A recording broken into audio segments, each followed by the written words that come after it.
My name is Rex. I'm from San Francisco.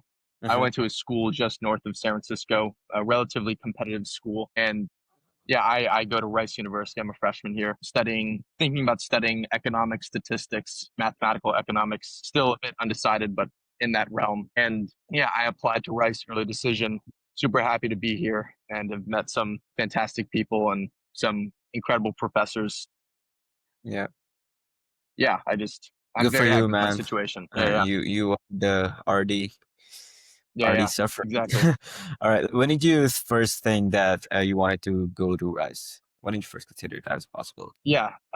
So I had always been throughout high school. I put a lot of my extracurricular work into statistics and actually a Uh-huh. lot of sports statistics work with sport analytics. Uh-huh. And I learned about a couple of programs at Rice. I really didn't have Rice on my radar until sophomore year. Really, I didn't know what Rice was Uh, until end of my freshman year. And then I went to a bunch of, or not a bunch, just a couple of events with my Rice admissions officer throughout the Bay Area. My admissions officer came to my school and presented on uh, Rice and a couple of programs, which really got me into Rice even more and some more research. And I just decided that it was a good school for me and I wanted to be in a city. Houston, I mean, Rice isn't downtown Houston, but it's very close and things are very accessible. mhm. So Rice had a lot of things that I wanted. Yeah. Makes sense. All right. And I guess let's talk about your stats. So what was your GPA and test scores that got you into Rice? Yeah. So my school didn't weight GPA. Uh-huh. I think schools may have re-weighted it for something, but I had a 398. I think I applied with a 398 unweighted GPA, and I'm not entirely sure about my weighted. It would have been above four, but I'm not entirely sure. And I applied test optional. I took the ACT and I got mid high 30s for a bunch of scores. I'd say I really didn't put too much effort into preparing for standardized testing. I put a lot of my extracurricular time into perfecting my GPA and perfecting my other activities other than my test scores, just knowing what would have been, yeah, kind of knowing early on what would have been able to get me in and how I can put my best foot forward using the time that I have. But yeah, if I were to give, yeah, that's my experience so far. Okay. And like, does your school rank?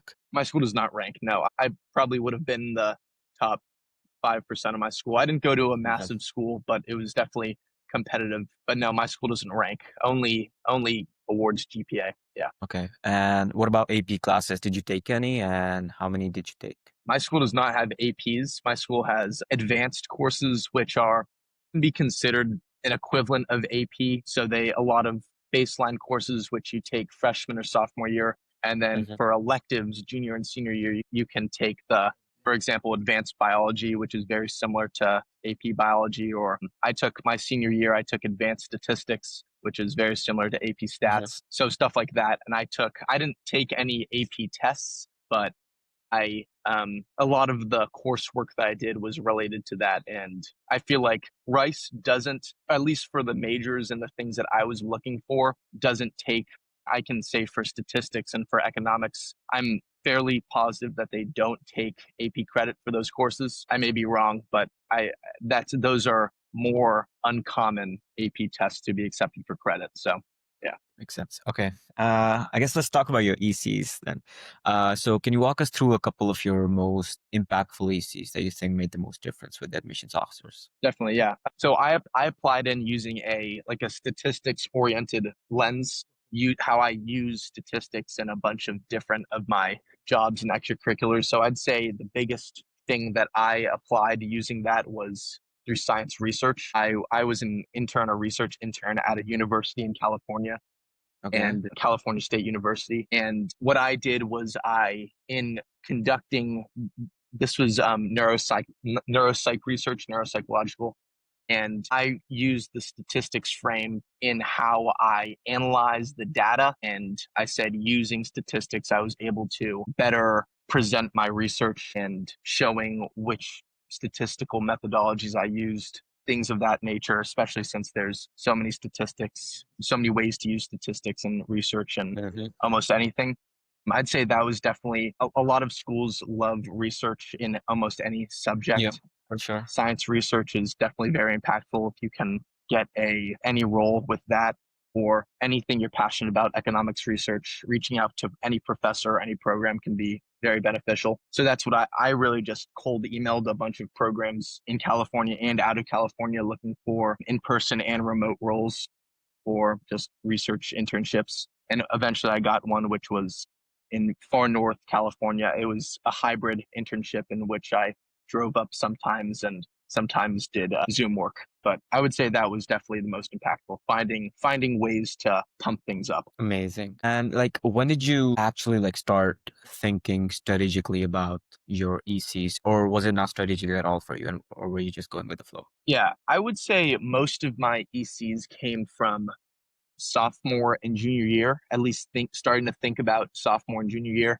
started to become, I started to think about applying and reaching out for internship roles my sophomore year. I would say I landed my research internship role early junior year, which then Hmm. went junior and senior year. Jobs that I worked were end of sophomore through senior year. So I would say freshman year, I really focused on grades and I really focused on, I would say a very big thing is preparing for letters of recommendation. Even Hmm. though some teachers may not be with you all 4 years, there are always options for some universities to submit an external recommendation or a teacher that you may not currently have. So I made it a big thing to focus on my schoolwork and focus on my school connections freshman year, which I feel like put me in a good position to then focus on other things the years after. So I would say end of sophomore years when I mid to end of sophomore years when I really started focusing a lot on my extracurriculars a lot more. Makes sense. Okay. Would you say like your activities were scattered, or just would you say like they were very focused? I would say for my application, my activities were very scattered. Did not have for computing or as applying in a statistics, sport analytics major. I did not have a lot of computing in my application. Really, my biggest statistics thing was using statistical analysis in my research and doing some other entry baseline statistical work but I had jobs that had nothing to do with statistics. I had fellowships and programs that had nothing to do with statistics. A lot of it was community building and I don't know, putting effort into expanding in how I can impact different people in different ways, which is one way to approach the college application, I think. If I were to go back and redo it, I would say I would have had a much stronger application if I were to be much more focused in statistics and computing and a lot less of a broader application, maybe only one or two things that or just far fewer things that expanded out of my region, I would say. Okay, makes sense. And I guess like you had scattered activities. A lot of students also have scattered activities because they're not like really passionate about just one thing. So like, how did you make sure in your essays that they all put forward a consistent narrative, like your whole story was consistent? I would say that most colleges in putting because when the time that I got my early decision, but the time that I got my Rice ED back, I had already finished all of my RD applications. So I can say that most colleges do a very nice job of giving you options and making you pick of multiple options and making you pick multiple questions to respond to. So I think that that's a great thing in for someone who has a lot of many scattered activities to be able to share different things that respond to different questions instead of picking one element that you can take two different ways, if that makes sense. So I would say that's definitely a benefit of having scattered activities. But at the same time, too many scattered activities can kind of dilute the real meat in your application and what your major you're applying for. So that's what I would say. I would say there are definitely benefits in the application, ways that you can share in your application, making a resume to share, just showing all the ways that you've gotten involved with many different things. But yeah, there are also certain drawbacks if you can expand too far. For sure. And let's talk about your essays. So I guess what did you write about? Did you write about your activities? Did you write about your personal circumstances, family? Enlighten us.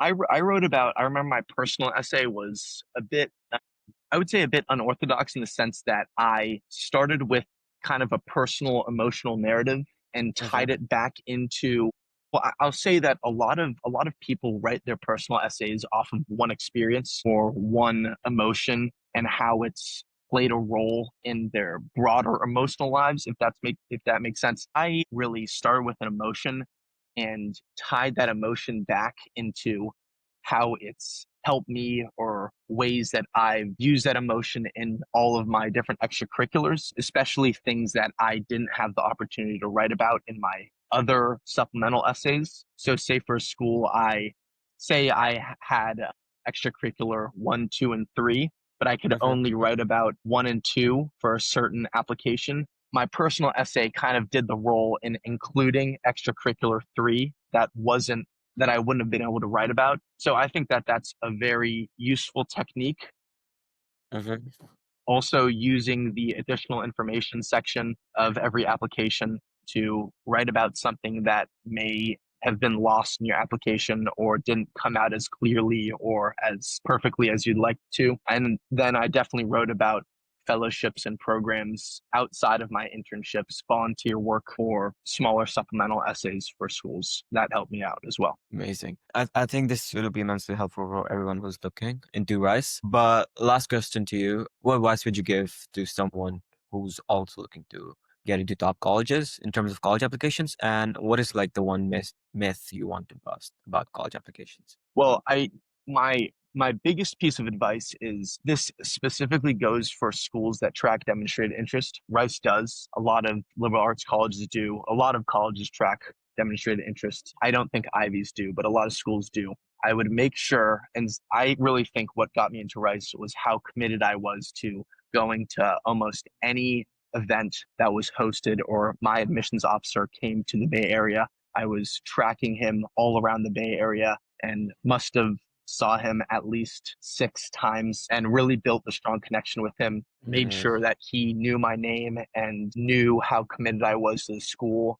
And applying early decision is all the demonstrated interest you give, but to top that and to go even further to give yourself an upper hand on the other students that have applied ED. I think that's what gave me really the biggest boost in the relationship that I built with my admissions officer. But other than that, I would say, yeah, essays are very strong. Make sure that your essays are simple and that you can really pick apart what you're trying to say. No admissions officer wants to scatter through a bunch of strange vocabulary, and yeah. it's really about it can be a complex message, but make sure that you're getting to it in a simple way. That's my biggest piece of advice, and that's something that I really, for someone that always tries to do too much in their work, that's something that I had to cut back down and really outline how to write an essay and how to really convey my story in a way that works for everyone. Yeah, Thank you so much for your time. I really definitely. Yeah. appreciate it.